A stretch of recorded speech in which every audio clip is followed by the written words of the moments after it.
जय श्री कृष्ण। मित्रों, आ विडियो में श्रीमद देवी पुराणनो अध्याय 7मो सांभळशो, जेमां सृष्टिनी रचना, च्यवन ऋषिनी कथा, माधानतानो जन्म, त्रिशंकुनी कथा, राजा हरिश्चंद्रनी कथा, महालक्ष्मीजीनी प्रागट्य कथा, सिद्धपीठ अने शक्तिओनी नामावली तथा हिमालयना घेरे देवीनु प्रागट्यनी सुंदर कथा सांभळशो। नवरात्रिमां आ कथा सांभळवानो महिमा छे। नवरात्रिना 9 दिवस देवी पुराण सांभळवाथी व्यक्ति जो गरीब होय तो ते धनवान बने छे, रोगी होय ते स्वस्थ बने छे। पुत्रहीन स्त्री जो देवी पुराणनो पाठ करे तो तेने अवश्य संतान प्राप्तिनुं वरदान मळे छे। आ पुराण ए जीवन, ज्ञान, शक्ति, संपत्ति, कीर्ति अने प्रतिष्ठाने आपनार छे। आथी ज नवरात्रिमां मानी पूजा, आराधना, व्रत, जप जो कई न थई शके तो श्रीमद देवी पुराणनो पाठ थोड़ो समय काढीने जरूर करवो जोईए। जो तमारी पासे पाठ करवानो समय न होय तो आ विडियो द्वारा तमे तमारा घरना कामकाज करता करता पण आ पाठ सांभळी शको छो। जे सांभळवा मात्रथी ज मां भगवतीनी कृपा प्राप्त थाय छे, रीति सिद्धिनी प्राप्ति थाय छे। आ कथा अर्धो दिवस, 5 दिवस के घड़ीकवार पण जो आ दिव्य कथा सांभळवामां आवे तो कथा सांभळनारनी दुर्गति अटके छे।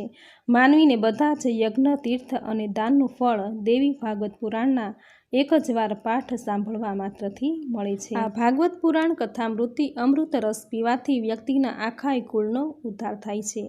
आथी ज नवरात्रिना आ 9 दिवस दरमियान देवी भागवत पुराणनुं श्रवण अने वाचन जरूर करवुं जोईए। तो मित्रों, आ विडियोमां देवी भागवत पुराणनो अध्याय 7मो सांभळी आजना दिवसने पावन बनावीए। बोलो मां भगवतीनी जय, बोलो मां नवदुर्गानी जय। या देवी सर्वभूतेषु शक्तिरूपेण संस्थिता, नमस्तस्यै नमस्तस्यै नमस्तस्यै नमो नमः। तो सांभळीए महर्षि वेदव्यास कृत देवी भागवत पुराणनो अध्याय 7मो, सृष्टिनी रचना। सुजी कहे छे, हे तपस्वीओ, आ दिव्य कथा सांभळीने परीक्षित नंदन राजा जन्मेजये फरी व्यासजीने पूछ्યું, हे स्वामी, सूर्य अने चंद्र वंशનું નિર્મળ વર્ણન વિસ્તારપૂર્વક આપના મુખેથી સાંભળવાની મારી ઈચ્છા છે। શું તે બધા રાજાઓ ભગવતી જગદંબિકાના ઉપાસક હતા? વ્યાસજી કહે છે, મહારાજ, આ બેય વંશો ઉપરાંત અન્ય વંશો સાથેના સંબંધોની કથા હું કરું છું તે સાંભળો। ભગવાન શ્રી હરિ વિષ્ણુના નાભી કમળમાંથી પેદા થયેલા 4 મુખવાળા બ્રહ્માજીએ અત્યંત મુશ્કેલીમાં સાક્ષાત્કાર આપનારી મહાદેવીની ઉપાસના કરી। ત્યારે એ ભગવતીએ લોક પિતામહને વરદાન આપ્યું। ત્યારે તેઓ સૃષ્ટિની રચના કરવા સમર્થ બન્યા। આખી સૃષ્ટિનો વિચાર વિસ્તાર જાણે પોતાની શક્તિ બહારનો જણાતા તેણે પોતાના 7 માનસ પુત્રોને પેદા કર્યા। તે હતા મરીચી, અંગીરા, અત્રિ, વસિષ્ઠ, પુલહ, કતુ અને પુલત્સ્ય। એટલું જ નહીં, બ્રહ્માજીના રોષમાંથી રુદ્ર અને ગોદમાંથી વળી નારદ પેદા થયા। બ્રહ્માજીના અંગૂઠામાંથી વળી દક્ષ પ્રજાપતિ નીકળ્યા। આમ આવી રીતે સનકાદી માનસ પુત્રો પેદા થયા। ખુદ બ્રહ્માજીએ દક્ષ પ્રજાપતિને સૃષ્ટિની રચના કરવા જણાવ્યું। એ એક જાતની આજ્ઞા હતી। દક્ષ પ્રજાપતિએ વળી હરિવાણીના ગર્ભથી 5000 જેટલા અત્યંત પરાક્રમી પુત્ર પેદા કર્યા। દેવર્ષિ નારદે આ બધા જ પુત્રોની સામે નજર કરતાં કહ્યું, અરે, આ સૃષ્ટિના લંબાઈ પહોળાઈમાં માપ વિના જ ઉત્પત્તિમાં જોડાય, આ કેવી રીતે બનશે? વ્યાસજી જણાવે છે, નારદજીના કહેવાથી દૈવશ 10 કુમારો હર્યશ્વોને આ વાત યોગ્ય લાગી। તે સૌ પૃથ્વીની સપાટી કેવી છે તેની તપાસ માટે નીકળ્યા। પરંતુ પુત્રોને જતા જોઈને દક્ષ પ્રજાપતિને ભારે દુઃખ થયું। ત્યારે તેણે પ્રજા પેદા કરવા માટે ફરીવાર બીજા અનેક પુત્રો પેદા કર્યા। તે સૌ પ્રજા પેદા કરવાના કામમાં લાગી ગયા। ત્યારે નારદજીએ અગાઉની જેમ તે પુત્રોને પણ સમજાવીને મોકલી દીધા। બીજી વાર આ રીતે પુત્રોને જતા જોઈને દક્ષને ગુસ્સો આવી ગયો। તેથી તેણે કહ્યું, હે નારદજી, તમોએ જે રીતે મારા બધા પુત્રોને ભગાડી મૂક્યા છે તે રીતે તમારો પણ નાશ થાવ। પાપ કર્મના પરિણામ સ્વરૂપ તમારે વળી ગર્ભમાં રહેવું પડશે। આ પ્રમાણે નારદજીને શાપ મળ્યો અને એમને વીરણીના ગર્ભથી 60 કન્યાઓ પેદા કરી। તેને 60 કન્યાઓમાંથી 13 કન્યાઓના વિવાહ મહાત્મા કશ્યપ સાથે કર્યા। 10 કન્યાઓ ધર્મને, 27 ચંદ્રમાને, 2 ભૃગુને, 4 અરિષ્ટનેમિને કુશાશ્વની પત્ની બની અને 2 કન્યાઓનો વિવાહ અંગિરા સાથે સંપન્ન કર્યા. બધા જ દેવો અને દાનવો આ કન્યાના પુત્રો અને પૌત્રો છે. હે બ્રાહ્મણ, તે માનસ પુત્રોમાં સૌથી પહેલાં મરીચી પ્રગટ થયા. મરીચીના પુત્ર પ્રસિદ્ધ કશ્યપજી થયા. દક્ષ પ્રજાપતિની 13 કન્યાઓ કશ્યપજીની પત્ની બની. દેવો, દાનવો, યક્ષ, સર્પો, પશુ, પક્ષીઓ આ બધા તેનાથી પેદા થયા. તેથી તે સૃષ્ટિ કશ્યપની સૃષ્ટિ તરીકે ઓળખાય. દેવોમાં શ્રેષ્ઠ સૂર્ય થયા. તેઓ વિવસ્વાન નામે પણ ઓળખાયા. તેના પુત્ર વૈવત્સ મનુને જગતના વહીવટ અંગેનું કાર્ય સોંપવામાં આવ્યું. વૈવત્સ મનુથી સૂર્યવંશની વૃદ્ધિ કરવાવાળા ઈક્ષ્વાકુ તથા બીજા 9 પુત્રો થયા. તે 9 પુત્રો મનુપુત્ર નામે ઓળખાયા. આ મનુના પુત્રોમાં સૌથી મોટા ઈક્ષ્વાકુ હતા. ઈક્ષ્વાકુને 100 પુત્રો થયા. શર્યાતિના પુત્ર આનર્ત થયા. શર્યાતિ રાજાને સુકન્યા નામની એક સુંદર પુત્રી પણ હતી, જેના લગ્ન રાજા શર્યાતિએ નેત્રહીન ચ્યવન મુનિ સાથે કર્યું હતું. હવે સાંભળશું ચ્યવન ઋષિની કથા. રાજા જન્મેજયે પૂછ્યું, હે બ્રહ્મન, ચ્યવન મુનિ ચક્ષુહીન હતા, તે જાણવા છતાં તેની સાથે સુંદરીનું લગ્ન શા માટે કર્યું? વ્યાસજી કહે છે, ચ્યવન મુનિ એક પવિત્ર એવા સ્થાનમાં રહેતા હતા. આ જગ્યા એકાંત હતી, સુંદર હતી. તેથી ચ્યવન મુનિને ત્યાં આગળ પોતાના તપનો પ્રારંભ કર્યો.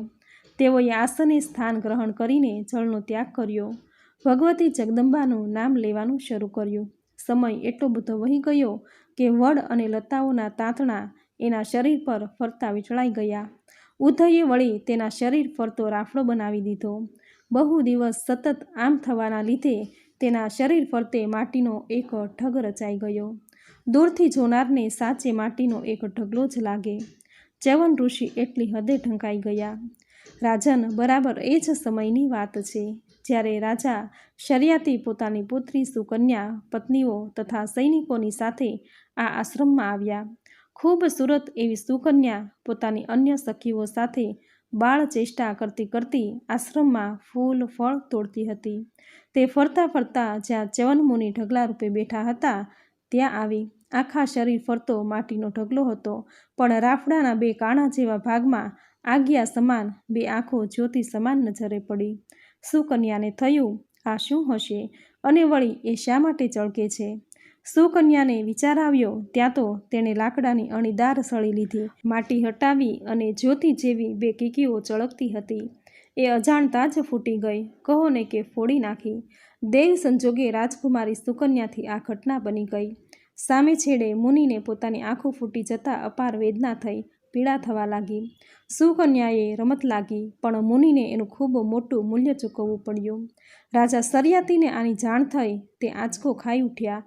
મુનિ પાસે જઈને 2 હાથ જોડીને વિનવણી કરવા લાગ્યા, ક્ષમા માંગવા લાગ્યા અને કહેવા લાગ્યા, હે મુનિદેવ, મારી પુત્રી અહીં રમતી હતી અને એની રમત દરમિયાન આવું બન્યું છે. એ બાળકીના અપરાધને ક્ષમા કરો. ત્યારે ચ્યવન મુનિએ કહ્યું કે રાજન, હવે હું આંધળો નેત્રહીન બની ગયો છું. મારા તપમાં હું કેવી રીતે સફળતા મેળવીશ? તમો મારી પાસે ક્ષમા માંગો છો એ વાત બરાબર છે, પણ મારી આપને એક વાત છે. તમારી કમળ જેવી નેત્રવાળી જેઓએ મારી આંખો ફોડી છે તે કન્યા મને સોંપી દો. એ કન્યા મારી સેવા કરશે. ત્યારે રાજા મુનિની આવી વાત સાંભળીને ચિંતામાં પડી ગયા. મંત્રીઓને પણ આ બાબતે ચિંતા થઈ. પોતાના પિતા અને પ્રધાનોને ચિંતામાં પડેલા જોઈ રાજકુમારીએ હસતા હસતા કહ્યું, પિતાજી, તમો આટલા બધા ઉદાસ શા માટે છો? હું ભયથી ગભરાયેલા મુનિ પાસે જઈને તેને દિલાસો આપીશ અને મારા આત્માનું દાન તેને કરીને રાજી કરી દઈશ. ત્યારે રાજા શર્યાતિ તો મહાન ધાર્મિક પુરુષ હતા. તેણે પોતાની પુત્રી સુકન્યાની વાત સાંભળી ખુશી અનુભવી. તેણે પુત્રીને વલ્કલ અને વસ્ત્રાદિ આપ્યા. પોતાની પુત્રીના આ મુજબના દેખાવથી તેઓ દુઃખી થયા. આંખો આંસુથી છલકાઈ પડી. પણ એ પછી પોતાની પુત્રીને એ જ સ્થિતિમાં મૂકીને તેઓ ત્યાંથી નીકળી ગયા અને પોતાના નગર ભણી રસાલા સાથે ગયા. વ્યાસજી આગળ કહે છે, પોતાના પિતા એવા શર્યાતિના ગયા પછી સુકન્યા ચ્યવન મુનિની સેવામાં ડૂબી ગઈ. એક સમયે ચ્યવન મુનિના આશ્રમ સમીપ સૂર્યના 2 પુત્રો આવ્યા.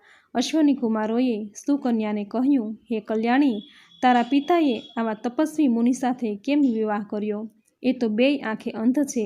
તું આ પતિને બિલકુલ યોગ્ય નથી. તારું શરીર જોતાં અમને તો એમાં બધા જ શુભ લક્ષણો જોવા મળે છે. સુકન્યા આ વાત સાંભળીને ચોંકી ગઈ, છતાંય એ બોલી, હે દેવો, આપ બંને ભગવાન સૂર્યના પુત્ર છો, તો હું ધર્મની મર્યાદાનું પાલન કરનારી સતી સ્ત્રી છું. હું એવી કોઈ વાત મારા માટે તમારા મુખેથી સાંભળવા માંગતી નથી. આપની ઈચ્છા હોય ત્યાં તમે જઈ શકો છો. વધુ પડતી અન્ય બાબત ઊભી કરશો તો હું તમને શાપ આપીશ. સુકન્યાની સાચી સ્પષ્ટ વાત સાંભળીને અશ્વની કુમારોને ત્યાંથી ચાલ્યા જવાને બદલે ભારે નવાઈ લાગી. તેણે બંનેએ કહ્યું કે તારી ધર્મપાલનની વાતથી અમારું હૈયું ગદગદ બની ગયું છે. અમે બંને બધા દેવોના વૈધ છીએ. તારા પતિને સુંદર બનાવવાનું સામર્થ્ય અમારી પાસે છે. અને પછી એણે કહ્યું કે તારા પતિ આ જળમાં પ્રવેશ કરે. અશ્વની કુમારોએ જણાવ્યું, સામે છેડે ચ્યવન મુનિને પણ આંતરિક રીતે સ્વરૂપવાન બનવાની ઈચ્છાઓ હતી જ, તેથી તેણે એક પળનો વિલંબ કર્યા વિના જળમાં પ્રવેશ કર્યો. પછી અશ્વની કુમારો પણ જળમાં ઉતર્યા. પછી થોડીક જ મિનિટમાં એ ત્રણેય વ્યક્તિઓ જળમાંથી બહાર આવી ગઈ. નવાઈની વાત એ છે કે આ ત્રણેય વ્યક્તિઓમાં કશો ફેરફાર ન હતો. તેથી ત્રણેય એક સાથે બોલ્યા, હે કન્યા, અમારા ત્રણમાંથી તું ઈચ્છે એને તારો પતિ બનાવ. આ ત્રણેય દેવકુમારોની આકૃતિ એક સરખી હતી, તેથી સુકન્યા ગૂંચવણમાં પડી ગઈ. આ ત્રણેયમાં મારા પતિ કોણ હશે તેવો ચિંતાયુક્ત પ્રશ્ન તેને થયો. આમ ગભરાયેલી અવસ્થામાં જ એણે દેવી જગદંબાનું ચિંતન કર્યું. જગદંબાએ સુકન્યા પર કૃપા કરી અને પોતાના સાચા પતિને ઓળખવામાં સફળ થઈ. અને ફરીવાર એ ત્રણેયમાંથી સુકન્યાએ પોતાના પતિ તરીકે મુનિ ચ્યવનને ઓળખી લઈ સ્વીકાર કરી લીધા. અશ્વની કુમારો રાજી થયા. રાજા શર્યાતી દ્વારા થયેલા યજ્ઞમાં મહર્ષિ ચ્યવન મુનિએ અશ્વની કુમારોને સોમરસ પીવડાવવાનું વચન આપ્યું. જ્યારે યજ્ઞમાં અશ્વની કુમારોને ચ્યવન મુનિ સોમરસ આપી રહ્યા હતા, ત્યારે ઇન્દ્રને ખૂબ ગુસ્સો આવી ગયો. તેણે કરોડો સૂર્યની શક્તિ ધરાવતા વ્રજનો ચ્યવન મુનિ પર પ્રહાર કર્યો, પરંતુ મુનિએ પોતાની તપોબળની તાકાતથી તેને વચ્ચે જ અટકાવી દીધું. મુનિએ કૃત્ય પેદા કરી અને એના દ્વારા ઇન્દ્રને મરાવી નાખવા અગ્નિમાં મંત્રોચ્ચારની સાથે આહુતિ આપવા લાગ્યા. મુનિ દ્વારા રચાયેલી કૃત્યા એક ભયાનક માણસના રૂપમાં બદલાઈ, જેને જોતાં જ બધા દેવો ફફડી ઉઠ્યા. એ પોતે ભયંકર એ માણસ ઇન્દ્રને ગળી જવા માટે દોડ્યો. ત્યારે ઇન્દ્રને બૃહસ્પતિએ ચ્યવન મુનિના શરણે જવા કહ્યું. ઇન્દ્રે તેમ કર્યું અને ભયાનક પેલા માણસને શાંત રહેવાનું કહેવા સૂચવ્યું. ઇન્દ્રે કહ્યું, ભાર્ગવજી, આજથી અશ્વની કુમારો સોમરસ પીવાના અધિકારી મનાશે. ઇન્દ્રે ચ્યવન મુનિને એક પ્રાર્થના કરતા તેઓનો ક્રોધ શાંત પડ્યો અને મદ માટે સ્ત્રી, મદિરાપાન, જુગાર અને હિંસા આ સ્થાનોમાં રહેવાની વ્યવસ્થા કરી આપી. અને પછી ચ્યવન મુનિને શર્યાતી રાજાનો યજ્ઞ પૂરો કર્યો. હે રાજન, આમ ચ્યવન મુનિની તપસ્યાના પ્રભાવથી સૂર્યપુત્રો અશ્વની કુમારો વિધિવત સોમરસના અધિકારી બન્યા. મુનિના આશ્રમની મહેક આખાય ભૂમંડળમાં ફેલાઈ ગઈ. શર્યાતી રાજા પણ આ કાર્યથી રાજી થઈ ગયા. સમય મુજબ યજ્ઞ પતતા ધર્માત્મા શર્યાતી રાજા પોતાની રાજધાનીમાં ગયા અને રાજ્યનો કારભાર પોતાના હાથ પર લઈ લીધો. એ પછી એમના પુત્ર આનર્ત થયા અને આનર્તના રેવત થયા. રેવત રાજાએ સમુદ્રની વચ્ચે કુશસ્થલી નામે એક નગર વસાવ્યું. તેને વળી 100 પુત્રો થયા. મોટા પુત્રનું નામ કૃકદની હતું. તેને રેવતી નામે શુભ લક્ષણોવાળી એક પુત્રી પણ હતી. એ સમયે રેવત રાજા આનર્ત દેશમાં અને રેવત નામના પર્વત પર રહીને રાજ્ય કરતાં તેણે વિચારેલું કે મારી આ કન્યાને કયા રાજકુમારના હાથમાં સોંપું. આ બાબતમાં તેણે બ્રહ્માજીની સલાહ લેવી ઉચિત માની. આ પ્રમાણેનો મનમાં વિચાર આવતા તેઓ પોતાની કન્યા રેવતીને લઈને પિતામહ બ્રહ્માજી પાસે બ્રહ્મલોકમાં જવા માટે રવાના થયા. હવે સાંભળશું માધાનતાનો જન્મ. જન્મેજય રાજાએ પૂછ્યું, હે બ્રહ્મદેવ, રાજા રેવત પોતાની કન્યા રેવતી સાથે બ્રહ્મલોકમાં વળી કેમ કરીને ગયા? શું માનવી સદેહથી બ્રહ્મલોકમાં જઈ શકે ખરો? વ્યાસજી કહે છે, પુણ્યાત્મા અને તપસ્વી પુરુષો પોતાની રીતે બ્રહ્મલોકમાં પોતે ઈચ્છે ત્યારે જઈ શકે છે. અહીંથી રાજા રેવત અને કન્યા રેવતી જ્યારે બ્રહ્મલોકમાં પહોંચ્યા ત્યારે ત્યાં ગંધર્વો દ્વારા કર્ણપ્રિય સંગીત વહી રહ્યું હતું. તેનો અંત આવતા રાજા અને એની પુત્રી બ્રહ્માજી પાસે ગયા અને વંદન કરી પુત્રી અંગેનો બ્રહ્માજીની પાસે અભિપ્રાય માંગ્યો. રેવત કહે, હે દેવ, મારી આ પુત્રી માટે આપ એવો એક કુળવાન, બળવાન, ગુણવાન, દાની અને ધર્માત્મા હોય એવો સુયોગ્ય પતિ બતાવો. ત્યારે રાજાની વાત સાંભળતા જ બ્રહ્માજીના મોં પર હાસ્ય ઘુમરાઈ વળ્યું. સામે છેડે બ્રહ્મલોકની સમય ગણતરી મુજબ પૃથ્વી પરથી લાંબો કાળ પૂરો થયો હતો. બ્રહ્માજી કહે, રાજન, કાળની વીતી ગયેલી ઘડીઓમાં અનેક રાજકુમારો હતા, તે સૌ ચાલ્યા ગયા છે. તમારા વંશના 100 રાજકુમારોનો એમાં સમાવેશ થાય છે. એ નગરી પણ નથી રહી. હા, જે નગરી રહી છે તે મથુરા નામે ઓળખાય છે, જ્યાંનો રાજા ઉગ્રસેન છે. એટલું જ નહીં, પણ ભગવાન શ્રી કૃષ્ણનો જન્મ વાસુદેવ નામે થયો છે અને હાલમાં તેઓ પોતાના મોટા ભાઈ બલરામની સાથે રહે છે. આ બલરામજી કૃષ્ણના મોટા ભાઈ, જેઓ શેષ નારાયણના અવતાર છે. મારી નજરે હાલમાં તેનાથી ઉત્તમ કોઈ વર આપની પુત્રી માટે નથી. મારી ઈચ્છા પ્રમાણે, વિધિ પ્રમાણે તેની સાથે લગ્ન કરવા જોઈએ. વ્યાસજી કહે, આ પ્રમાણેની બ્રહ્માજીની વાત રેવત રાજા પોતાની પુત્રીને લઈને દ્વારિકા આવ્યા અને વિધિ સાથે પુત્રીના લગ્ન બલરામજી સાથે કરી નાખ્યા. પુત્રીના લગ્ન બાદ રાજા રેવતે ગંગા કિનારે ઉગ્ર તપ કરતા પોતાનો દેહ છોડી દિવ્ય લોકમાં ગયા. નિષ્પાપ રાજા રેવત જ્યાં ગયા ત્યાં રાક્ષસોએ શર્યાતીના વંશનો અંત આણ્યો હતો અને એ પછી શુવ નામના મનુથી એક મહાન પ્રતાપી પુત્રનો જન્મ થયો. તેનું નામ ઈક્ષ્વાકુ હતું. તેણે નારદજીના કહેવાથી ભગવતીનું ધ્યાન ધરતા કઠોર તપ કર્યું. ઈક્ષ્વાકુને 100 પુત્રો થયા. તેમાં મોટા વિકુક્ષી અને એને વળી કુકુત્સ નામે પુત્ર થયો. એક સમયે ભગવાન વિષ્ણુએ તેઓને કહ્યું, તમે સૌ કુકુત્સ રાજા સાથે દોસ્તી કરો. એ યુદ્ધભૂમિમાં દૈત્યોને મારી શકશે. ભગવતી જગદંબિકાની અપાર કૃપાથી તેનામાં અપાર બળ છે. એ પછી સૌ દેવો કુકુત્સ રાજા પાસે ગયા અને મનની વાત જણાવતા કુકુત્સે કહ્યું, હું સહાય તો કરું, પરંતુ દેવરાજ ઇન્દ્રની યુદ્ધભૂમિમાં મારું વાહન બનવું પડશે, તો જ સફળતા મળે. બાકી રાજા કુકુત્સની વાતથી ઇન્દ્રને એક સંકોચ તો થયો, પણ સામે છેડે ભગવાન વિષ્ણુ વારંવાર પ્રેરણા આપતા હોવાથી તેને બળદનું સ્વરૂપ ધારણ કર્યું. આમ વૃષભધારી ઇન્દ્રના કુકુદ પર બેસવાથી રાજાનું નામ કુકુત્સ્થ પડ્યું. એટલું જ નહીં, તેણે ઇન્દ્રને પોતાનું વાહન બનાવ્યા હોય અન્ય એક નામ ઇન્દ્રવાહ પણ પડ્યું. આગળ જતાં તેણે દૈત્યોને હાર આપી સ્વર્ગનું રાજ્ય મેળવતા પુરંજય નામે પણ ઓળખાયા. કુકુત્સ્થના ધર્મપત્નીએ મહાબલી અનિનાને જન્મ આપ્યો. એને વળી પરાક્રમી પુત્ર પૃથુ થયો. પૃથુના જે પુત્રો થયા તે રાજા અશરરિંધ થયા. તેના પુત્ર ચંદ્ર રાજા થયા. ચંદ્રના યુવાનાશ્વ અને તેના પુત્ર વળી સાવંત થયા. સાવંતના બૃહસ્વ, તેના કુલવાસ્ય નામે પુત્ર થયા, જે રાજા બન્યા. કુલાશ્વના પુત્ર દઢસ્વ અને એને પાછા હર્યશ્વ અને આગળ જતાં તેને પાછો પુત્ર નિકુંભ થયા. નિકુંભને બાર્હણ્યાશ્વ, ત્યારબાદ તેને પુત્ર કુશાશ્વ થયા. કુશાશ્વને પ્રાસેનજીત નામે પુત્ર થયા, જે ખૂબ બળવાન કહેવાયા. એ પછી ત્યાં પુત્ર યૌવનાશ્વ અને તેમને ત્યાં માધાનતાનો જન્મ થયો, જેઓ માતાના ગર્ભમાં રહી પિતાના પેટમાં પેદા થયા હતા. ત્યાં જ રાજા જન્મેજયે વચ્ચે સવાલ કર્યો, મહાભાગ, માધાનતા રાજાના જન્મ બાબતે આપે જે વાત કરી એ મગજમાં ઉતરે તેમ નથી. આપ એને જરા સમજાય એવી રીતે કહો. વ્યાસજી કહે, હે રાજન, પરમ ધાર્મિક એવા રાજા યૌવનાશ્વને 100 રાણીઓ હતી, પરંતુ આ 100 રાણીઓ નિસંતાન હતી. તેથી રાજાએ બ્રાહ્મણોની પાસે એક યજ્ઞ કરાવ્યો, જેના મુખ્ય દેવ ઇન્દ્ર હતા. બ્રાહ્મણોએ જળ ભરેલો અભિમંત્રિત કરેલો એક લોટો ત્યાં મુકાવ્યો. બરાબર એ સમયે રાજા યૌવનાશ્વે રાત્રિ વેળા ખૂબ તરસ લાગી અને એ સમયે તેઓ યજ્ઞશાળામાં આવ્યા. તરસથી વ્યાકુળ થયેલા તેઓ આ કળશનું અભિમંત્રિત થયેલું જળ પી ગયા.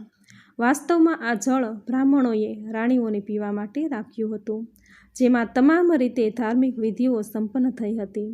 રાજાએ પોતે અજ્ઞાનપૂર્વક પાણી પીધું અને એના પેટમાં ગર્ભ રહ્યો. સમય જતાં એ ગર્ભ વિસ્તર્યો અને એક દી યૌવનાશ્વની જમણી કુખે ચીરો મૂકીને પુત્રને બહાર કાઢવામાં આવ્યો, જે માધાનતા કહેવાયો. હવે સાંભળશું નિશંકુની કથા. વ્યાસજી કહે છે, હે રાજન, માધાનતાએ સમય જતાં વિંધુમતીના ગર્ભથી 2 પુત્રો કર્યા. એકનું નામ પુરુકુત્સ અને બીજાનું નામ મુચુકુંદ હતું. પુરુકુત્સના ધાર્મિક પુત્ર અરણ્ય અને એના પુત્ર બૃહદશ્વ થયા. બૃહદશ્વને હર્યશ્વ, હર્યશ્વને ત્રિધન્વા અને એને અરુણ નામે પુત્ર થયો. અરુણનો પુત્ર સત્યવ્રત હતો, જે અવળા ગુણ ધરાવતો હતો. સ્વેચ્છાચારી, કામી, મૂર્ખ અને અત્યંત લોભી હતો. તેના આવા ખોટા લક્ષણોને લીધે વસિષ્ઠજીએ તેને એકવાર શાપ આપ્યો કે પૃથ્વી પર તારી ત્રિશંકુ નામે એક ઓળખ થશે. હે રાજન, આ પ્રમાણે વસિષ્ઠજીના શાપના નિવારણ માટે એણે કઠોર તપ કર્યું. કોઈ એક મુનિએ તેને ઉત્તમ મંત્ર આપ્યો. પરમ કલ્યાણ સ્વરૂપા પ્રકૃતિમયી ભગવતી જગદંબાનું ધ્યાન કરતા તે મંત્રનો જપ કરવા લાગ્યો. સામે છેડે વસિષ્ઠજીના શાપને કારણે સત્યવ્રતમાં બધા જ પિશાચી લક્ષણો પ્રવેશી ગયા. પણ તેણે ભગવતીની આરાધના શરૂ કરી. તેણે નવાક્ષર મંત્રના જપ સમાપ્ત કરીને હવન કરાવવા બ્રાહ્મણોની પાસે ગયો. ત્યારે બ્રાહ્મણોએ એની વાત સાંભળતા જ કહ્યું કે ભાઈ, ગુરુએ તમોને શાપ આપ્યો છે. અત્યારે તમારામાં પૂર્ણ રીતે પિશાચીપણે આવી ગયું છે અને એટલે તમારા વૈદિક કાર્યમાં અધિકાર રહ્યો નથી. બ્રાહ્મણોના મોંએથી નકારાત્મક વાત સાંભળતા સત્યવ્રત વિચારવા લાગ્યો, મારા જીવનમાં ધૂળ પડજો, ધિક્કાર થજો.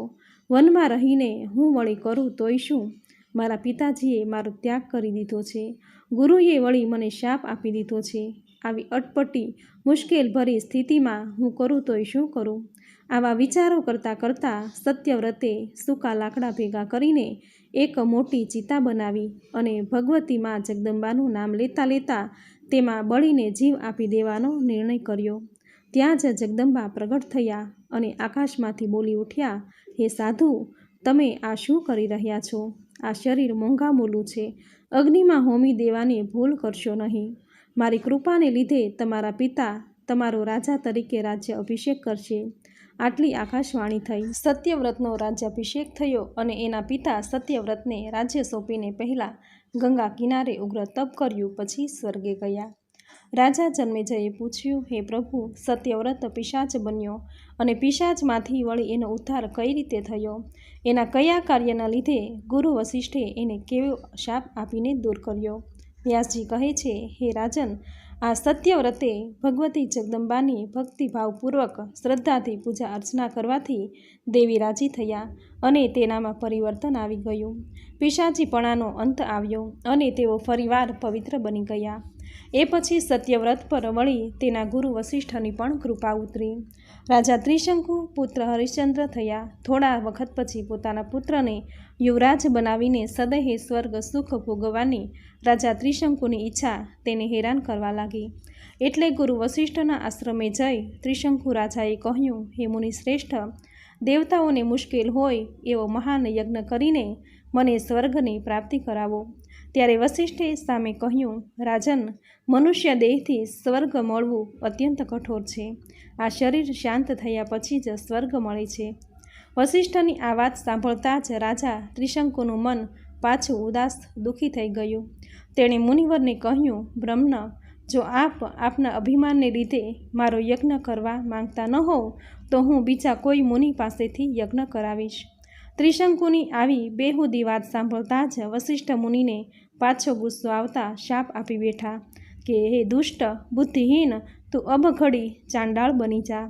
વ્યાસજી કહે છે, હે રાજન, ગુરુદેવ વસિષ્ઠના આવા શબ્દો સાંભળતા જ ત્રિશંકુ વળી પાછો વધુ એકવાર પિશાચ બની ગયો અને એને દુઃખની સ્થિતિનો આરંભ થયો. એની સ્થિતિ જાણે એકદમ દયાજનક બની ગઈ. તેથી તેણે મુનિના આશ્રમમાંથી ઘેર જવાને બદલે જંગલમાં ગયો અને ભગવતીનું સ્મરણ કરી, જાત્રાઓ કરી, સંતોની સેવા કરવાનું નક્કી કર્યું. બીજી તરફ હરિશ્ચંદ્રને ખબર પડી કે પિતાને જંગલમાં ખૂબ દુઃખ છે અને વળી મુનિએ પાછો શાપ આપ્યો છે. એમ જાણતા પોતાના મંત્રીઓને વનમાં મોકલીને પિતાજીને ઘેર લઈ આવવા મોકલ્યા. મંત્રીઓએ જંગલમાં આવીને ત્રિશંકુને વાત કરી, પણ ત્રિશંકુએ સૌને પાછા મોકલીને કહેરાવ્યું કે હવે હરિશ્ચંદ્ર રાજ્ય કરે અને તમામ વ્યવસ્થા સંભાળી લે. એ પછી રાજ્યાસન પર હરિશ્ચંદ્રનો રાજ્યાભિષેક થયો. પુત્રનો અભિષેક થયા પછી રાજા ત્રિશંકુને ખૂબ આનંદ થયો. તેઓ પોતાના મોટા ભાગનો સમય ભગવતી દેવી જગદંબાના ધ્યાન, પૂજા અર્ચનામાં કાઢવા લાગ્યા. આમ કેટલાક સમય વીતી ગયા. આ દરમિયાન વિશ્વામિત્ર મુનિની તપસ્યા પૂરી થવાથી સ્ત્રીને પુત્રોને મળવા માટે ઘેર આવ્યા. તેના પત્નીએ તેને કહ્યું, મુનિવર, આપના ગયા પછી મેં ખૂબ દુઃખદાયી સમય પસાર કર્યો. દુષ્કાળના એ સમયમાં મને દિવસે તારા દેખાઈ ગયા. રાજર્ષિ સત્યવ્રતે બાળકોનું ભરણ પોષણ કર્યું હતું. મારા કારણે જ વસિષ્ઠજીએ તે રાજા સત્યવ્રતને શાપ મળ્યો. ક્રોધે ભરાયેલા તે રાજાએ સત્યવ્રતનું નામ ત્રિશંકુ રાખ્યું અને તેને ચાંડાલ થવાનો શાપ આપ્યો. કૌશિકે રાજકુમારના દુઃખી થવાથી હું પણ દુઃખી છું. ત્યારે વિશ્વામિત્રજી બોલ્યા, હે સુંદર આંખોવાળી, જેણે ભયાનક દુષ્કાળમાં રક્ષા કરી છે, તમારા પર ઉપકાર કર્યો છે, તે રાજાને હું જરૂરથી શાપમાંથી છોડાવીશ.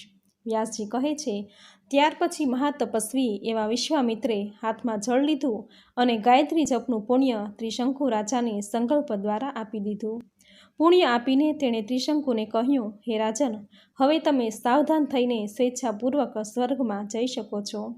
તપસ્યાના પુણ્ય પ્રભાવથી એ સમયે જ ત્રિશંકુ રાજા ઉપડ્યા. ત્યારે તેની આકૃતિ અતિ ક્રૂર અને ચાંડાળની હતી. તેઓ ઉડતા ઉડતા ઇન્દ્રલોકની નજીક પહોંચ્યા. ત્યારે ઇન્દ્રની નજર ગઈ અને તેઓ ઊભા થયા. આ તો ચાંડાળ! ઇન્દ્ર તરત જ તેને ઓળખી ગયા અને બોલી ઉઠ્યા, અરે ઓ દુષ્ટ ચાંડાળ, તું દેવલોકમાં શા માટે આવી રહ્યો છે? જા, હમણાં જ તું પૃથ્વી પર પાછો જા, અહીં તારું કશું જ કામ નથી. આ પ્રમાણે ઇન્દ્ર જેવા બોલ્યા કે ત્રિશંકુ પાછા પૃથ્વીની તરફ પડવા લાગ્યા. તેથી તેણે બૂમો પાડીને રુદન કરવા માંડ્યું. આ દરમિયાન તેઓ નીચે આવતા હતા. ત્યારે કૌશિકજીની નજર ગઈ કે આ તો ત્રિશંકુ નીચે આવી રહ્યા છે અને તેણે કહ્યું, ઊભા રહો મુનિ. આમ આટલા શબ્દો મળ્યા કે તેઓ આકાશ મધ્યે જ થંભી ગયા. ત્યારે મુનિએ એક બીજા સ્વર્ગની રચના કરવા હાથમાં જળ લઈને આચમન કર્યું. વિશ્વામિત્રના આ પ્રયાસને જાણીને ઇન્દ્ર રાજા વિશ્વામિત્રની પાસે આવ્યા અને કહ્યું, હે મુનિ, નવી સૃષ્ટિની રચના તમે ન કરો, એ કામ મારું છે. તમે કહો કે હું આપનું કયું કાર્ય સિદ્ધ કરું. વિશ્વામિત્ર કહે, હે ઇન્દ્ર, તમારા સ્વર્ગમાંથી ત્રિશંકુ નીચેની તરફ પડી રહ્યો છે. તમે પ્રેમપૂર્વક તેને સ્વર્ગમાં જગ્યા આપો. ઇન્દ્ર એ જ સમયે ત્રિશંકુને દિવ્ય દેહધારી બનાવ્યા, એક ઉત્તમ વિમાનમાં બેસાડ્યા અને સ્વર્ગમાં ગયા. ત્રિશંકુના પુત્ર સત્યવાદી હરિશ્ચંદ્ર થયા, જેના નામ આગળ સદાય સત્યવાદી લખાય છે. ત્રિશંકુનો પુત્ર હરિશ્ચંદ્ર હતો. તેને કોઈ સંતાન ન હતું. તેથી તેણે નારદજીના ઉપદેશ પ્રમાણે વરુણદેવના શરણે ગયા. બે હાથ જોડીને કહ્યું, પ્રભુ, મને પુત્ર થાય તેવું કરો. જો એમ થશે તો હું સદા તમારું યતન કરીશ. આમ હરિશ્ચંદ્રે કહ્યું અને સમય જતાં તેને ત્યાં રોહિત નામે એક પુત્ર થયો. પુત્ર જન્મની જાણ થતાં જ વરુણદેવને તેની જાણ થતાં તેઓ આવ્યા અને બોલી ઉઠ્યા, હે રાજન, તારા પુત્ર વડે મારું યજન કર. ત્યારે હરિશ્ચંદ્ર બહાનું બનાવીને કહ્યું, હે વરુણ રાજા, આ બાળક તો અત્યારે સાવ નાનું છે. 10 દિવસનું થતાં એ પવિત્ર થશે, એટલે આપ આવી જજો. વરુણ ગયા અને 10મા દિવસે આવી ગયા. પુત્રની માંગણી કરી. હરિશ્ચંદ્રે પાછા વરુણને મોકલી દીધા. આમ હરિશ્ચંદ્ર 10 વાર બતાવે અને અરુણ આવી જાય, પણ દર વખતે કોઈને કોઈ એક બહાનું બતાવે અને વરુણને પાછા જવું પડે. આમ ઘણી વખત ચાલ્યું. એમ કરતાં કરતાં રોહિતને આ વાતની જાણ થઈ, એટલે તે પ્રાણ બચાવવા પાસેના જંગલમાં ચાલ્યો. એમ કરતાં કરતાં વરુણે હરિશ્ચંદ્રને જળોદરનો રોગી બનાવી દીધો. રોહિત જે જંગલમાં ગયો અને પિતાના રોગને તેની જાણ થઈ, એટલે એને ચિંતાઓ થતી. ઘર તરફ પાછો વળવા લાગ્યો. ત્યાં ઇન્દ્રે તેને રસ્તામાં રોકી દીધો. રોહિત પાછો જંગલમાં ગયો. એવો ખેલ 5 વર્ષ સુધી ચાલ્યો. 6ઠા વર્ષે પાછો રોહિત પિતા પાસે આવવા લાગ્યો. ત્યારે માર્ગમાં અજિગર્થ નામે બ્રાહ્મણનો ભેટો થયો. આ અજિગર્થ બ્રાહ્મણનો પુત્ર શુનશેપને વેચતો લઈને રોહિત પિતા પાસે આવ્યો. એનો ઈરાદો પોતાના બદલે શુનશેપને યજ્ઞમાં વરુણને આપવાનો હતો. એ પછી હરિશ્ચંદ્રે પુરુષ મેઘ નામે યજ્ઞ કર્યો અને એમાં વરુણ વગેરે તેઓનું યજન કર્યું અને એમ કરતાં પોતાનો જળોદરનો રોગ દૂર થયો. હરિશ્ચંદ્રના આ યજ્ઞમાં ઓમ માટે મુખ્ય પુરોહિત તરીકે વિશ્વામિત્ર રહ્યા. ઇન્દ્ર વળી રાજી થઈને સુવર્ણનો રથ આપ્યો.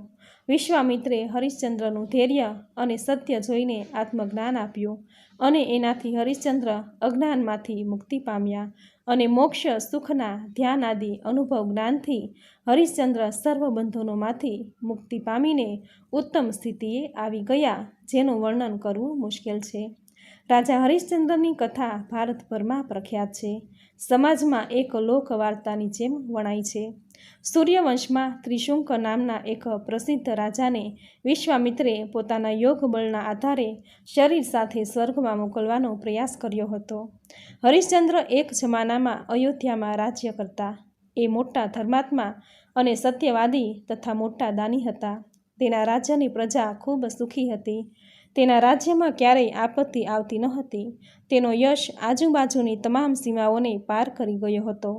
ઇન્દ્રની સભા એકવાર ભરાઈ હતી, ત્યારે નારદજીએ ત્યાં સભામાં હરિશ્ચંદ્રના ખૂબ વખાણ કર્યા. આથી ઇન્દ્રને અદેખાઈ આવી. તેણે હરિશ્ચંદ્રની પરીક્ષા લેવાનું કામ વિશ્વામિત્રને સોંપ્યું. વિશ્વામિત્ર એ પછી અયોધ્યા પહોંચીને હરિશ્ચંદ્રને મળ્યા અને દાની કહેવાતા રાજા હરિશ્ચંદ્રની પાસે આખું રાજ્ય માંગ્યું. હરિશ્ચંદ્રે આપી પણ દીધું. ત્યારે હરિશ્ચંદ્રે પોતાની પાસે પત્ની તારામતી અને પુત્ર રોહિતને રાખ્યા. ત્યાં તો હવે વિશ્વામિત્રે હરિશ્ચંદ્રની પાસે 1000 સુવર્ણ મુદ્રાઓની માંગણી કરી. જે હરિશ્ચંદ્રની પાસે ન હોય એ દક્ષિણા આપવાને માટે 1 માસ જેટલો સમય માંગ્યો. વિશ્વામિત્રે એ સમય આપ્યો એટલે રાજા હરિશ્ચંદ્ર, રાણી તારામતી અને પુત્ર કાશીનગરમાં આવી વેચાઈ ગયા. 1000 સુવર્ણ મુદ્રાઓ મળી ગઈ. આ બધી રાજાએ વિશ્વામિત્રને આપી. તેમાં રાણી તારામતી તથા રોહિતને એક બ્રાહ્મણના ઘેર વેચવામાં આવ્યા, જ્યારે પોતે એક ચાંડાળના ઘેર વેચાયા.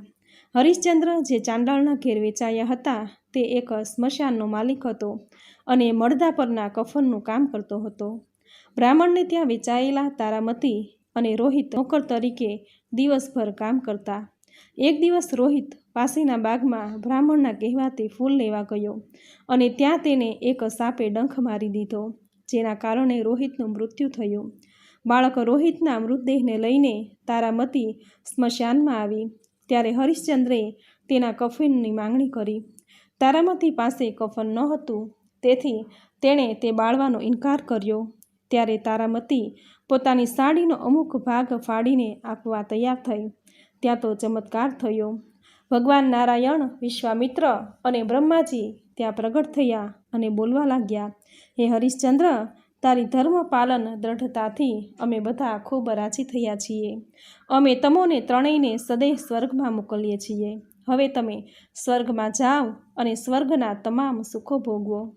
હરિશ્ચંદ્ર કસોટીમાં ખરા ઉતર્યા. ઇન્દ્રે મૃત રોહિતના શરીર પર અમૃતની વર્ષા કરતા તે બેઠો થઈ ગયો. ત્યારે હરિશ્ચંદ્રે પોતાની દ્રઢ ભક્તિનો દાખલો રજૂ કરતા કહ્યું કે તમે કહો છો તો ભલે, બાકી જ્યાં સુધી મને મારા સ્વામી રજા ન આપે ત્યાં સુધી આ મરઘટમાંથી કેવી રીતે બહાર નીકળી શકું. ત્યારે ધર્મરાજાએ કહ્યું, હરિશ્ચંદ્ર, હું જ ચાંડાળના રૂપમાં રહીને તારી અગ્નિ પરીક્ષા કરતો હતો. તમે તમારી પરીક્ષામાં એકદમ ખરા ઉતર્યા છો. હવે તમે સ્વર્ગમાં જઈ શકો છો. એટલે હરિશ્ચંદ્રે વળી પાછી પ્રજા પ્રત્યેની હિતકારી વાત કરતાં કહ્યું કે પ્રભુ, જ્યાં સુધી મારી નગરી અયોધ્યાની પ્રજા બધી સ્વર્ગમાં ન જાય ત્યાં સુધી મારે નથી જવું. છેવટે હરિશ્ચંદ્ર રાજા પોતાની પ્રજાને સ્વર્ગમાં લઈ ગયા. હવે સાંભળશું મહાલક્ષ્મીજીની પ્રાગટ્ય કથા. વ્યાસજી કહે છે, હે રાજન, હવે હું તમને ભગવતી સતાક્ષીના પ્રાગટ્યની પવિત્ર કથા કહું છું, તે સાંભળો. પ્રાચીન કાળની વાત છે. નૃગમ નામનો એક મહાદૈત્ય હતો. તે એકવાર તપ કરવા હિમાલય પર ગયો અને તેણે 1000 વર્ષ સુધી આકરું તપ કર્યું. એ પછી હંસ પર સવાર થઈને બ્રહ્માજી તેને વરદાન દેવા આવી પહોંચ્યા. દુર્ગમે બ્રહ્માજીને વંદન કરી પૂજા કરી અને વરદાન માંગ્યું કે મને બધા દેવો આપવાની કૃપા કરો, મને બધા વેદો આપવાની કૃપા કરો. સાથે સાથે એવું બળ આપો કે હું બધાય દેવોને પરાજિત કરી શકું. બ્રહ્માજી તથાસ્તુ કહીને ત્યાંથી પોતાના બ્રહ્મલોકમાં ચાલ્યા ગયા. અત્યાર સુધી વેદોનું જ્ઞાન બ્રાહ્મણોનું હતું, પણ હવે પેલા દૈત્યની પાસે જતા બ્રાહ્મણો તે ભૂલી ગયા અને તેનાથી આખાય ભૂમંડળમાં આ બાબતે હાહાકાર મચી ગયો. આ બાજુ એ દૈત્યો બળજબરીપૂર્વક અમરાવતી નગરીને ઘેરી લીધી. દેવો આ દૈત્ય સામે લડવા માટે શક્તિમાન ન હતા અને તેથી તેઓ ભાગી ગયા. આમ એક ભયાનક સમય આવતા બધા દેવો એકઠા થઈ હિમાલય પર દેવી જગદંબાનું તપ કરવા નીકળી ગયા. ત્યાં જઈ દેવી ભગવતીને નમસ્કાર કરીને બોલી ઉઠ્યા, હે દેવી, અમારા માથે એક ભયાનક સંકટ આવી ગયું છે. તમે અમને તેમાંથી બહાર કાઢો, અમને ઉગારી લો. બ્રાહ્મણો અને દેવોને એક સાથે પ્રાર્થના કરતા જોઈ ભગવતી શિવાએ એ બધાને શાક અને મીઠા ફળ ખાવા માટે આપ્યા અને એ દિવસથી માતાનું નામ એક શાકંભરી પણ પડી ગયું. દૈત્યને આ વાતની જાણ થઈ અને એ પોતાની સેના સાથે યુદ્ધભૂમિ પર દેવીની સામે આવી ગયો. ત્યારે દેવી શિવાએ બ્રાહ્મણો અને દેવોની ફરતે સુરક્ષા ચક્ર કરી દેવી પોતે જ બહાર નીકળીને દુર્ગમ દૈત્યની સામે આવી ગયા. એ પછી તેની શક્તિમાંથી અનેક શ્રી વિગ્રહ થયા અને એમાંથી અનેક શક્તિઓ પેદા થઈ. કાલિકા, તારિણી, બાળાત્રિપુરા, ભૈરવી, રમા, બગલા, માતંગી, ત્રિપુર, સુંદરી, કામાક્ષી, દેવી તુલજા, ઝૃફિનો, મોહિની, છિન્નમસ્તા, ગુણ્યકાલી અને 10 સહસ્ત્ર બાહુકા વગેરે નામોવાળી 32 શક્તિઓ પેદા થઈ. તે શક્તિઓએ દાનવોની મોટા ભાગની સેનાનો સંહાર કરી નાખ્યો. એટલે હવે દુર્ગમ પોતે જ આ બધી શક્તિઓની સામે આવીને યુદ્ધ કરવા લાગ્યો. હવે જગદંબા અને દુર્ગમ વચ્ચે ખરાખરીનું યુદ્ધ મંડાયું. ત્યાં તો જગદંબાએ 5 બાણ છોડ્યા. ત્યારે દુર્ગમની છાતી વિંધાઈ ગઈ. લોહી નીકળતી હાલતમાં એ પડ્યો. ભગવતી જગદંબાની સાથે જ સામે જ એનું શરીર જાણે પ્રાણ વિનાનું બની ગયું. તેનું તેજ શરીરથી શક્તિ વિખેર થઈ ગઈ. માતાજી આગળ એનું કશુંય ઉપજ્યું નહીં. હે રાજન, સચ્ચિદાનંદ એવા ભગવતી જગદંબાનું જે નામ સ્મરણ કરે છે અને આ અધ્યાયનું સ્મરણ કરે છે તેની બધી જ મનોકામના પૂરી થાય છે અને આખરમાં એ માતાના પરમધામમાં શરણ તેને મળે છે.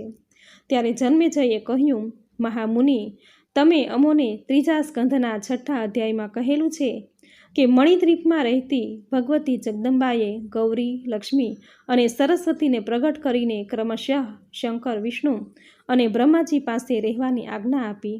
પરંતુ બહાર તો બધે એવું સંભળાય છે કે ગૌરી હિમાલય તથા દક્ષ પ્રજાપતિના પુત્રી છે, મહાલક્ષ્મી ક્ષીરસાગરના પુત્રી છે. તો પછી જગદંબામાંથી પ્રગટ થયેલી આ દેવીઓ અન્ય કોઈની પુત્રીઓ કેવી રીતે હોઈ શકે, કેવી રીતે કહેવાઈ શકે? વ્યાસજી કહે છે, હે રાજન, હું તમને પરમ એવું અદ્ભુત આ રહસ્ય કહું છું, તે સાંભળો. જ્યારે દેવી જગદંબાએ 3 દેવીઓને 3 દેવો પાસે રહેવાની વ્યવસ્થા કરી ત્યારથી આ દેવો જગતનું પાલન, સંહાર અને રચનામાં જોતરાઈ ગયા. એકવાર હલાહલ નામના દૈત્યે કૈલાસ અને વૈકુંઠને ઘેરી લીધું અને પછી ભગવાન શંકર અને વિષ્ણુને લાંબા સમય સુધી તેની સામે યુદ્ધ કરીને હરાવ્યા. તેણે દેવીઓના પ્રભાવથી જ દાનવોનો સંહાર કર્યો અને છતાંય આ સ્ત્રી શક્તિઓને તેણે જાણે ગણકારતા મહાલક્ષ્મી અને મહાગૌરીએ દાંત કાઢ્યા અને એણે બંને ઈશ્વરોનો તિરસ્કાર કર્યો. ત્યારે લીલાના ભાગ રૂપે બંને શક્તિઓ ભગવાન શંકર અને વિષ્ણુ પાસેથી ચાલી ગઈ અને આમ શક્તિ ગણાતી 2 દેવીઓ અદૃશ્ય થતાં 2 દેવો તે જ વિનાના થઈ ગયા, શક્તિ વિનાના થઈ ગયા. આ બધી બાબતોની ચિંતા બ્રહ્માજીમાં વધી પડી. ભગવાન વિષ્ણુ અને ભગવાન શંકરે કલ્યાણ માટે બ્રહ્માજીએ પોતાના પુત્ર મનુ અને સનકાદિને બોલાવીને કહ્યું, હે પુત્રો, પરમેશ્વરીને પ્રસન્ન કરી દેવોની પાસે રહેવાની વ્યવસ્થા કરો. હાલમાં આ આખા જગતનો ભાર મારી પર છે. તેથી તો તમારે આ ભાર વિષ્ણુ અને શંકર પર નાખીને તેઓ શક્તિશાળી બને તેવા પ્રયાસ કરવા જોઈએ. બ્રહ્માજીની આ વાત સાંભળીને તેના દક્ષ વગેરે જે કાંઈ પુત્રો હતા એ બધા જગદંબાની આરાધના કરવામાં લાગી ગયા. હવે સાંભળશું સિદ્ધપીઠ અને શક્તિઓની નામાવલી. વ્યાસજી કહે છે, ચતુર્મુખ બ્રહ્માજીની આજ્ઞાથી બધા મુનિઓ ભગવતી જગદંબા પરાશક્તિની આરાધના ધ્યાન કરવા લાગ્યા. તેમાં સમય જતાં દેવી ભગવતી પ્રસન્ન થઈને પ્રગટ થયા અને તેણે વરદાન માંગવા માટે કહ્યું. ત્યારે મુનિએ ભગવાન શંકર અને વિષ્ણુને શક્તિ માટેનું દક્ષના કુળમાં અવતાર ધારણ કરવા અંગે વરદાન માંગ્યું. ત્યારે દેવીએ કહ્યું કે શિવ અને વિષ્ણુએ મારી શક્તિનું અપમાન કર્યું છે, તેથી તેની આ વલે થઈ છે. આવી રીતે મારો ક્યારેય અપરાધ કરવો નહીં. સમય જતાં ગૌરી અને લક્ષ્મી તમારે ત્યાં અને ક્ષીરસાગરમાં અવતાર લેશે. તેઓ જ મારી પ્રેરણાથી શિવ અને વિષ્ણુને વરશે. આમ સમય વીત્યો અને ભગવતી જગદંબાની એક જ્યોતિએ દક્ષ પ્રજાપતિને ત્યાં જન્મ ધારણ કર્યો. પરબ્રહ્મ સ્વરૂપિણી ભગવતી જગદંબા સત્યનો અવતાર હોવાથી સતી કહેવાયા અને એ ભગવાન શિવજીના પત્ની બન્યા. હે રાજન, તેણે એક સમયે પિતા દક્ષના યજ્ઞકુંડમાં અંગ બાળી નાખ્યું હતું. જન્મેજયે વચ્ચેથી જ પૂછ્યું, હે મુનિ, કયા અપરાધના લીધે આ દુર્ઘટના બની તે કહો. વ્યાસજી કહે છે, હે રાજન, આ કથા ખૂબ પ્રચલિત અને પ્રખ્યાત છે. એકવાર દુર્વાસા મુનિ ભગવતી જગદંબાની પાસે ગયા. દેવીને તેણે વંદન કર્યા. તેથી દેવીએ તેના પર રાજી થઈ પોતાના કંઠની ફૂલોની માળા પ્રસાદી રૂપે દુર્વાસાને આપી, જેના પર ભમરા ગુંજન કરતા હતા. એ પછી દુર્વાસા આકાશ માર્ગે સતીના પિતા દક્ષના ઘેર ગયા. દક્ષે મુનિને વંદન કર્યા. દક્ષે મુનિની પાસે પેલો હાર માંગ્યો, જે મુનિએ દક્ષને આપી દીધો. એ પછી દુર્વાસા પોતાના માર્ગે રવાના થયા અને દક્ષે એ હાર પોતાના શયનખંડમાં શૈયા પર રાખ્યો અને એ શૈયા પર રાત્રિના સમયે શ્રીસંગ કર્યો. હે રાજન, આ રીતે આચરવામાં આવેલા પાપથી દક્ષના મનમાં એક જાતની ખોટી અસર પુત્રી સતી પ્રત્યે અને ભગવાન શંકર પણ ભરાઈ ગઈ અને આ અપરાધનું પરિણામ એટલું ખરાબ આવી ગયું કે સતીએ સતી ધર્મને પ્રદર્શિત કરવા માટે દક્ષથી ઉત્પન્ન તેના શરીરને યોગાગ્નિ દ્વારા ભસ્મ કર્યું. હવન કુંડમાં સતી ભસ્મ થયાના સમાચાર શંકર ભગવાનને જાણ્યા. એણે ત્રિલોકમાં હાહાકાર મચાવી દીધો. આ સમયે વીરભદ્રે પ્રગટ થઈને દક્ષની હત્યા કરી અને એના હવન યજ્ઞની તોડફોડ કરી. બ્રહ્માજી વગેરે દેવો ભગવાન શંકરના શરણે ગયા. તેને અભયદાન મળ્યું અને દક્ષના મૃત શરીરને બકરાનું માથું જોડવામાં આવ્યું. તેને જીવતા કર્યા. બીજી તરફ સતીનો દેહ હવનકુંડમાં સળગી રહ્યો હતો. ભગવાન શંકરની એ તરફ નજર ગઈ. તેણે ભ્રમિત ચિત્તે એ દેહ પોતાના ખભે ઉઠાવી ત્યાંથી દેશાટને નીકળ્યા. ભગવાન શંકર ઉદાસ હતા. ત્યારે વિષ્ણુએ પોતે ખૂબ ચિંતા રજૂ કરીને ધનુષ વડે સળગી ગયેલા સતીના દેહના એક એક ટુકડા કાપવા માંડ્યા. જે જે સ્થળે આ ટુકડા પડતા ગયા ત્યાં ભગવાન શંકરની અનેક મૂર્તિઓ પ્રગટ થતી ગઈ. જન્મેજયે આગળ પૂછ્યું, હે મુનિ, એ સિદ્ધ પીઠ સ્થાનો ક્યાં છે, કેટલા છે, તેના નામો અમને જણાવવાની કૃપા કરો. વ્યાસજી કહે છે, સાંભળો રાજન, તેના નામો સાંભળવાથી પણ માનવીના પાપોનો ક્ષય થાય છે. જે શક્તિપીઠોમાં સિદ્ધિ પ્રાપ્ત કરવાની ઈચ્છાથી માનવી દ્વારા દેવીની ઉપાસના થાય છે અને ઐશ્વર્યની ઈચ્છાવાળાઓ માટે ધ્યાન ધરવાનો એક મહિમા રહેલો છે, તે સ્થાનોના તત્વ સાથેનું વર્ણન હું કરું છું. 108 સિદ્ધપીઠો વારાણસીમાં ગૌરીનું વિંધ્યા શ્રીમુખ હતું. તેથી આ પીઠમાં રૂપ ધારણ કરનારા દેવી વિશાલાક્ષી છે. નૈમિષારણ્યમાં બિરાજતા દેવી લિંગધારિણી નામે. દેવીને પ્રયાગમાં લલિતા, ગંધમાદન પર્વત પર કામુકી, માનસમાં કુમિદા, દક્ષિણમાં વિસ્કામાં તથા ઉત્તરમાં ભગવતી વિષ્કાઈપુર પારણી કહેવાયા. ગોમંત પર ગૌતમી અને મંદ્રાચલ પર કામકારિણી, ચૈત્ર રથમાં દેવીને મદોત્કટા અને હસ્તિનાપુરમાં જયંતી, કાન્યકુબ્જમાં ગૌરી અને મલ્યાચલમાં રંભા, એકાગ્ર પીઠ પર તે કીર્તિમતી નામે ઓળખાયા. વિશ્વપીઠમાં વિશ્વેશ્વરી તથા પુષ્કર ખાતે પુરુહૂતા નામે, કેદારપીઠમાં સન્માર્ગદાયિની, હિમ માનવપીઠમાં મંદા તથા ગોકર્ણ પીઠમાં ભદ્રકર્ણિકા આ નામે દેવીના છે. જ્ઞાનેશ્વરી પીઠમાં ભવાની, બિલ્વ પીઠમાં બિલ્વિપત્રિકા, શ્રી શૈલ પર માધવી, ભદ્રેશ્વરમાં ભદ્રા નામે દેવી ઓળખાયા.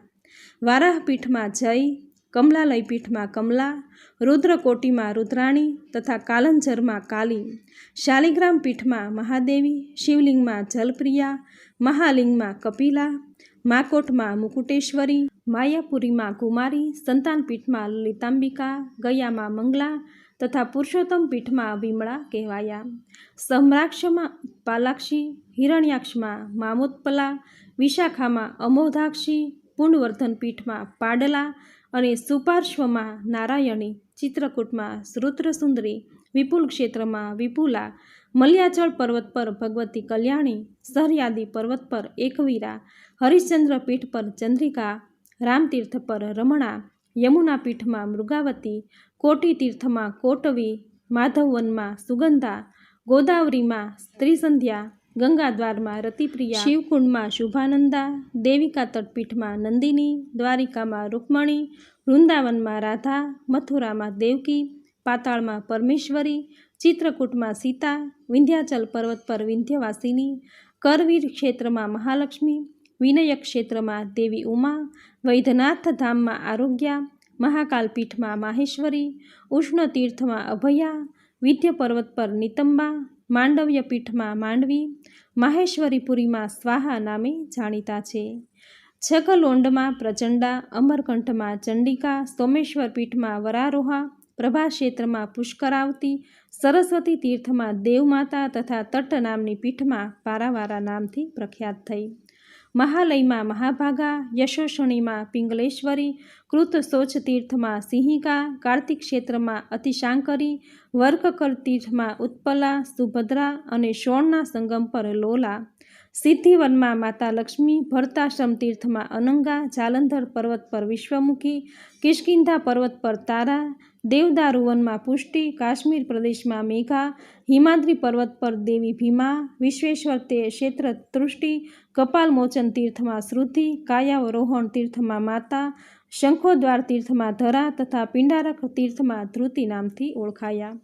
ચંદ્રભાગા નદીના તટ પર કલા અચ્છોદા નામના ક્ષેત્રમાં શિવધારિણી, વેણા નદી કિનારે અમૃતા, બદ્રીવનમાં ઉર્વશી, ઉત્તર કુરુ પ્રદેશમાં ઔષધિ, કૃષદ્વીપના કુશોદશા, હેમકૂટ પર્વત પર મમંથા, કુમુદ વનમાં સત્યવાદિની, અશ્વતીર્થમાં વંદનિયા, વૈશ્વણાય ક્ષેત્રમાં નિધિ, વેદબદન તીર્થમાં ગાયત્રી, ભગવાન શિવની પાસે પાર્વતી, દેવલોકમાં ઇન્દ્રાણી, બ્રહ્મલોકમાં સરસ્વતી, સૂર્યબિંબમાં પ્રભા, માતૃકાઓમાં વૈષ્ણવી, સતીઓમાં અરુંધતી તથા રામા અપસરાઓમાં તિલોત્તમા નામથી દેવીઓ વિખ્યાત થયા.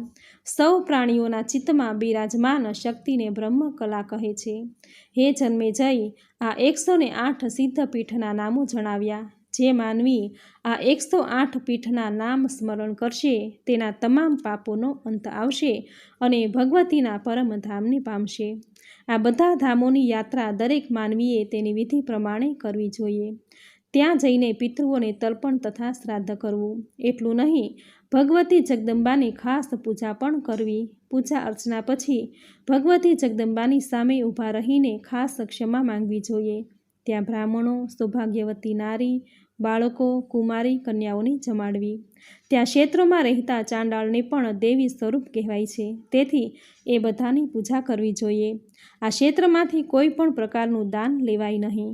શક્તિના દિવ્ય મંત્રનું અનુષ્ઠાન કરવું જરૂરી છે. જે માનવી આ પ્રમાણે શ્રીદેવીના સિદ્ધ પીઠોની પ્રસન્નતાપૂર્વક યાત્રા કરે છે તેના પિતૃઓ 1000 કલ્પ સુધી ઉત્તમ એવા બ્રહ્મલોકમાં નિવાસ કરે છે અને તે પોતે પણ પોતાનું આયખું પૂરું થતાં દેવીના પરમ ધામમાં જાય છે. એટલું જ નહીં, ઉત્તમ જ્ઞાનથી સંસાર સાગર તરી જાય છે. આ 108 નામ જપથી અનેક મનુષ્યોને સિદ્ધિ મેળવી ચૂકી છે. હવે સાંભળશું હિમાલયના ઘેરે દેવીનું પ્રાગટ્ય. જન્મેજયે કહ્યું, મુનિવર, તમે અમોને હવે હિમાલયના શિખરો પર મહાન તેજ કેવી રીતે પ્રગટ્યો એ પ્રસંગ વર્ણવો. વ્યાસજી કહે છે, રાજન, સતીનું શરીર યોગ અગ્નિમાં સમાપ્ત થઈ જવાથી શિવજી નારાજ થયા અને આંતરિક રીતે દુઃખી થઈને ભગવતી જગદંબાનું ધ્યાન ધરવા લાગ્યા. આ દરમિયાન તારક નામનો એક રાક્ષસ પેદા થયો. બ્રહ્માજીએ તેને વરદાન આપ્યું કે ભગવાન શંકરનો જે ઓરસ પુત્ર પેદા થશે તેના હાથે તારો અંત આવશે. આ વાત સાંભળતા જ દેવો ચિંતામાં ડૂબી ગયા. વિચારવા લાગ્યા કે જ્યાં શંકરને પત્ની જ નથી ત્યાં વળી પુત્ર કેવી રીતે થશે. મહાસુર આવા તારકના મનમાં આને લઈને રાય ભરાઈ ગઈ હતી. આ પરિસ્થિતિ બગડતા બધા દેવ ભગવાન વિષ્ણુના શરણમાં જઈને આ બાબતનું વર્ણન કરતા હતા. બધા ત્યાંથી હિમાલય પાસે ગયા, જ્યાં તેઓ સૌએ સાથે મળીને દેવી ભગવતીની સ્તુતિ કરી. એ વખતે ચૈત્ર માસની નોમ હતી અને એ શુભ દિવસે તેજ પ્રગટ થયું. આ તેજ એવું પ્રચંડ હતું કે તેને જોતાં જ દેવતાઓની આંખો અંજાઈ ગઈ. પછી દેવીના સૌને ભવ્ય દર્શન થયા. સૌએ દેવીને 2 હાથ જોડી નમસ્કાર કર્યા. દેવીએ નજર કરતાં આવવાનું કોઈ કારણ પૂછ્યું. સાથે એવું જણાવ્યું પણ ખરું કે હું આપને મદદ કરવા તૈયાર છું. ત્યારે દેવોને એક જાતની હિંમત આવી. સૌ કહેવા લાગ્યા, હે દેવી, તારક નામના દૈત્યે અમોને ત્રાસ આપવામાં આડો આંખ વાળી દીધો છે. બ્રહ્માજીએ વળી એને એક વખત વરદાન આપ્યું છે કે ભગવાન શંકરના પુત્રના હાથે મરણ થશે, પરંતુ ભગવાન શંકરના ધર્મપત્ની હાલમાં નથી, તેઓ એક વિધુરનું જીવન ગાળી રહ્યા છે. ત્યારે દેવીએ કહ્યું, હે દેવો, મારી એક શક્તિ જે ગૌરી નામથી ઓળખાય છે તે હવે હિમાલયને ત્યાં પ્રગટ થશે. એ પછી તમારે ગૌરીના લગ્ન શંકર સાથે થાય તેવી ગોઠવણ કરવાની રહેશે. હિમાલયની પણ ફરજ છે કે તે પણ ભક્તિપૂર્વક મારી પૂજા અર્ચના કરે. હિમાલય આથી ગળગળા બન્યા અને તેની આંખમાંથી આંસુ વહ્યા. દેવી ભગવતીએ હિમાલયને યોગ અને વેદનું જ્ઞાન પ્રાપ્ત કર્યું. સાથે કહ્યું કે ધરણીધર આ આખોય સંસાર મારામાં ઓતપ્રોત છે, કેમ કે દેહાભિમાની ઈશ્વર હું છું. લિંગ દેહાભિમાની વિષ્ણુ અને સ્થૂળ દેહાભિમાની બ્રહ્મા પણ હું છું. વિષ્ણુ, રુદ્ર, ગૌરી, સરસ્વતી અને લક્ષ્મી એ બધા જ મારા રૂપો છે. ચંદ્ર, સૂર્ય, નક્ષત્રો પણ હું જ છું. બધું મારું રૂપ છે. તેમાં તસ્કર, નપુંસક, સ્ત્રી, પુરુષ, ચાંડાળ સમાયા છે. મારા વિના આ જગતમાં કશુંય નથી. ત્યારે હિમાલયે કહ્યું, દેવી, હવે મારા પર અનુગ્રહ કરીને મને વિરાટ રૂપના દર્શન કરાવો. વ્યાસજી કહે છે, બધા દેવોએ પણ હિમાલયની વાતને ટેકો આપ્યો અને પછી ભગવતી શિવા એક વિરાટ સ્વરૂપે પ્રગટ થયા. તેનું રૂપ કરોડો વીજળીઓ અને સૂર્યના જેવી પ્રચંડ ક્રાંતિવાળું વિકરાળ હતું. ભલભલા દેવો ગભરાઈ ગયા, હાહાકાર કરી ઉઠ્યા. કેટલાક ધ્રુજી ગયા તો કેટલાક વળી બેહોશ બની ગયા. ત્યારે દેવી ભગવતીએ તેની પર કૃપા કરીને જગાડ્યા અને એ પછી એકઠા થયેલા એ બધા દેવોએ પ્રાર્થના કરી. ત્યારે દેવીએ પોતાનું ભયંકર રૂપ દૂર કરીને મનોહર રૂપ રજૂ કર્યું. ત્યારે સૌ હરખાયા. એ સમયે દેવીએ હાજર દેવોને ભક્તિના વિવિધ પ્રકારો, પૂજનના પ્રકારો વિવિધ વિધિ રીતે જણાવીને દેવી અંતર્ધ્યાન થયા. હે રાજન, ત્યાર પછી ભગવતી સતી હિમાલયના ઘેરે અવતર્યા અને તેઓ ત્યાં હેમવતી નામે પ્રસિદ્ધ થયા. આ એ જ દેવી છે કે જે પહેલાં ગૌરી હતા અને ભગવતી ભુવનેશ્વરીએ જેને શંકરને સોંપ્યા હતા. ત્યાર પછી કાર્તિક સ્વામીનો જન્મ થયો અને તેણે તારકાસુરનો વધ કર્યો. પૂર્વકાળમાં સમુદ્ર મંથન થયું ત્યારે દેવોએ લક્ષ્મીજી પ્રગટ થાય તેવી દેવી જગદંબાને સ્તુતિ કરી અને પછી દેવો પર કૃપા વરસાવવા માટે દેવી લક્ષ્મી રૂપે પ્રગટ થયા હતા. આ પ્રમાણે દેવી ભાગવત પુરાણનો અધ્યાય 7મો અહીં પૂર્ણ થાય છે. બોલો માં ભગવતીની જય, બોલો માં નવદુર્ગાની જય. તો મિત્રો, આપણે સાંભળ્યો શ્રીમદ દેવી ભાગવત પુરાણનો અધ્યાય 7મો. નવરાત્રિના આ 9 દિવસ નવદુર્ગાની પૂજા આરાધના કરાય છે. મા દુર્ગા એ દુર્ગુણ નાશિની છે. મા દુર્ગાની પૂજા આરાધના કરવાથી કઠિનમાં કઠિન કાર્ય હોય તો પણ એ સરળ બની જાય છે. જીવનમાં ભક્તિ અને મુક્તિ મળે છે. આ દેવી પુરાણનો પાઠ કરવાથી સુખ, શાંતિ, યશ, કીર્તિ, ધન, વૈભવ, સંતતિ અને સંપત્તિની પ્રાપ્તિ થાય છે.